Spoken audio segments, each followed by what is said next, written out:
लोकसभा मतदारसंघाच्या दुसऱ्या टप्प्याचं मतदान सुरू झालं असून महायुतीचे उमेदवार महादेव जानकर परभणी शहरातील प्रत्येक बूथवर भेट देत आहे. आपण विचार सर, मतदान सुरू झालेलं आहे आणि मतदार कोणाला काउंट देतील आणि काय अपेक्षा आहे? मी आता हे दुसरं पोलिंग बूथ पाहिलं तर त्यात 90% मी चाललोय, 10% जाधव साहेब चालले. दोन्ही पोलिंगचा रिझल्ट माझा आता असा आहे.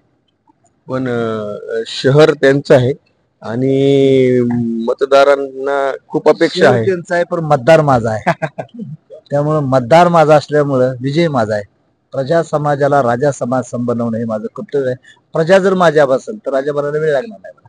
त्यासाठी लोकांचा कौल चांगला आहे मला आणि मी जिंकणार. ते तर म्हणले किमान 3 लाख तरी पळू द्या महादेव जानकरला, नेमकं काय म्हणतात? हे आता काय म्हणतात त्यांच्याबद्दल मी उत्तर द्यायला आलो नाही. जनतेचं प्रेम पाहून मी मेंबर ऑफ पार्लमेंट बनतोय आणि ते 4.5 लाखाच्या फरकानं निघतो. त्यांना सांगू देणाऱ्या 4 जूनला निकाल लागेल त्यावेळेस फक्त मशाल बाहेर दिसली पाहिजे, एवढीच माझी इच्छा आहे.